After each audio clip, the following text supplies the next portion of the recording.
Ya, itu adalah kekhawatiran selama sekitar 6 bulan dengan pekerjaan saya.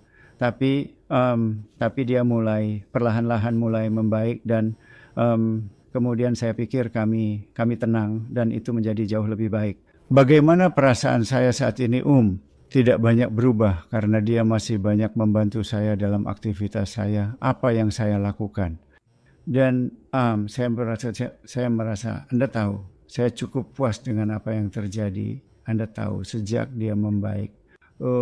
Tapi ketika 6 bulan pertama, saya khawatir dengan sisa bisnis, apa yang kami lakukan, Anda tahu. Ya, jadi tapi sejak itu Anda tahu, sejak dia membaik, kami jauh lebih baik.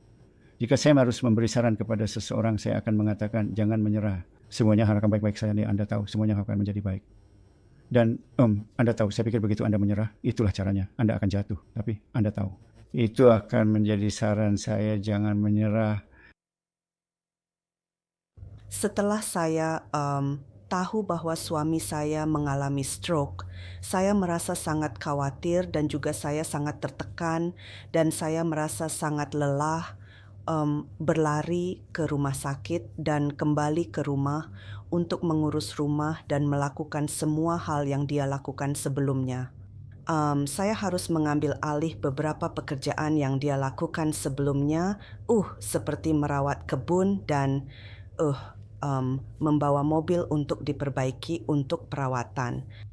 Pada saat itu saya sangat lelah dan tidak ada yang membantu saya kecuali diri saya sendiri. Tapi setiap hari saya harus pergi ke rumah sakit untuk melihatnya dan saya sangat takut bahwa dia mungkin meninggal dan kemudian saya selalu pulang sendirian dan merasa sangat lelah dan saya tidak ingin memberitahu siapapun tentang suami saya yang mengalami stroke karena Anda tahu orang Tionghoa, beberapa pepatah lama mengatakan bahwa orang yang pasti telah melakukan sesuatu yang sangat salah, kemudian mereka mendapatkan konsekuensi ini dari setengah tubuh lumpuh atau seluruh tubuh lumpuh. Ada beberapa hal jahat yang kami lakukan sebelumnya. Jadi saya tidak ingin memberitahu orang lain bahwa suami saya mengalami stroke dan lumpuh setengah dari tubuhnya.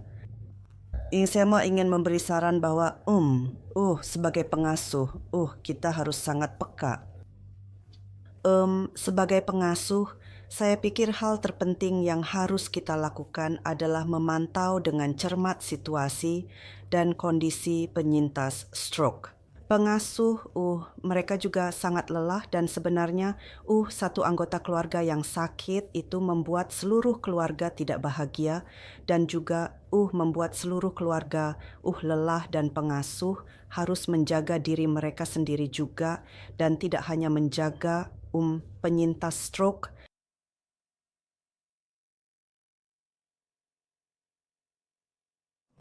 Saya pikir dukungan dari keluarga yang saling membantu dan semua anak-anak membantu saya dan kami semua saling membantu memahami apa yang sedang terjadi. Saya pikir salah satu yang paling, saya tidak berpikir itu adalah hal yang membuat frustrasi, tetapi hanya perubahan suasana hatinya. Jadi memahami itu. Tapi jika Anda mengerti, jika Anda memahami faktor risiko, peluang untuk mengatasi stroke dan itu, Anda mengerti.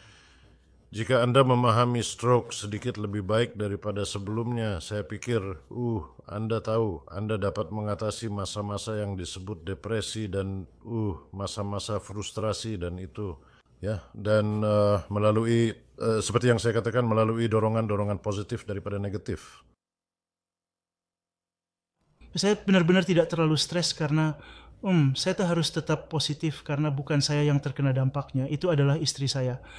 Jadi saya tidak ingin membiarkan penyakitnya mempengaruhi saya dan dengan saya yang positif itu akan membantunya juga dalam rehabilitasinya.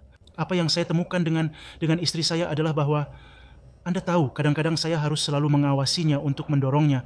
Anda tahu mungkin mendorongnya sejauh yang dia bisa. karena saya tahu batasannya, tetapi saya juga tahu bagaimana melampaui batasannya. Tapi membuatnya, Anda tahu ketika dia mengalami stroke itu adalah membuatnya sepenuhnya memahami batasannya lagi, di mana dia berada. Jadi, dan dia nggak melakukan hal-hal untuknya sepanjang waktu yang juga membantu. Dan Anda tahu saya telah mendorong keluarga untuk tidak melakukan itu juga, karena Anda tahu ketika kami pergi mengunjungi keluarga atau teman, mereka berkata, oh Anda tahu, mereka melihatnya dan mereka berkata, oh Anda tahu, hey, oh Anda duduk di sana santai, jangan lakukan apa-apa. Dan itu adalah hal terburuk yang bisa dilakukan seseorang untuk mereka, karena itu tidak membantu dalam rehabilitasi mereka. Kami melanjutkan hidup dengan cara terbaik yang kami bisa. Kami mengambil saran dari semua orang yang kami bisa. Belajar bagaimana mengelola di rumah. Terapi okupasi tentu saja memainkan peran besar. Kami harus menerima kenyataan bahwa hal-hal harus dilakukan di rumah dan di kamar tidur dan di tempat lain untuk membuat hidup lebih mudah bagi kami berdua.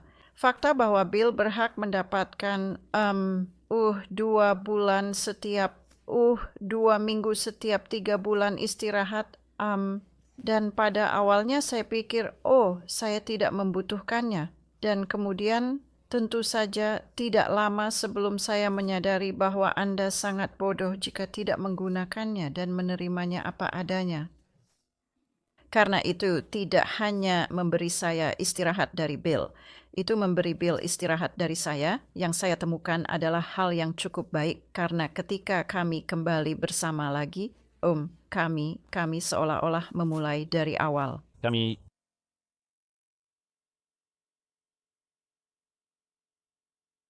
seolah-olah mengatasi Joe yang mengalami stroke. Kami bergabung dengan beberapa kelompok dukungan lainnya, satu yang kami kunjungi sebulan sekali, dan di sana kami bisa duduk dan berbicara, dan masing-masing bisa membandingkan masalah kami sendiri dengan satu sama lain. Kami bisa mendengarkan masalah orang lain, menyadari bahwa mereka memiliki masalah yang sama dengan kami, atau kami memiliki masalah yang sama dengan mereka.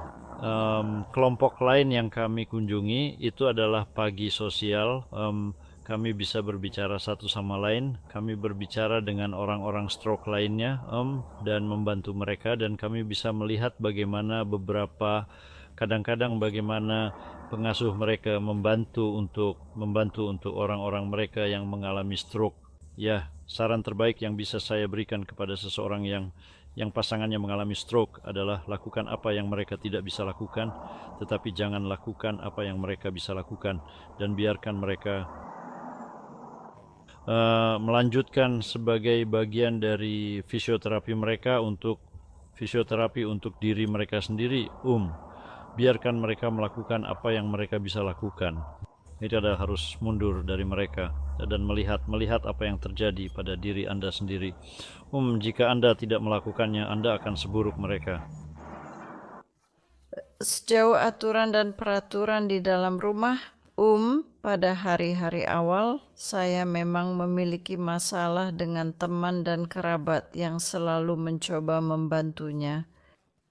Dia hanya perlu menggerakkan jari, dan bisakah saya melakukan sesuatu untuk Anda? Dan saya merasa seperti penyihir jahat dari barat kadang-kadang, karena saya berkata tidak, dia bisa melakukannya. Biarkan dia melakukannya. Jangan membantunya dengan bicaranya sampai sejauh itu. Jangan memasukkan kata-kata ke dalam mulutnya untuknya. Biarkan dia mencoba dan memikirkan kata-kata itu, atau beri dia huruf pertama dari kata yang Anda tahu dia cari. Karena seringkali ketika dia mendengar huruf pertama, itu berhasil dan itu bagus.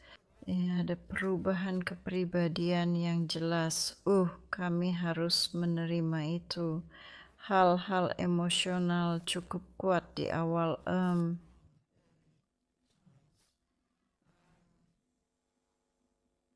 Tapi saya pikir mungkin sesekali Anda diingatkan bahwa hidup Anda telah berubah dan ada perubahan yang harus dilakukan. Salah satunya adalah menangis atas hal-hal yang paling sederhana yang sebelumnya bukan bagian dari sifat Bill.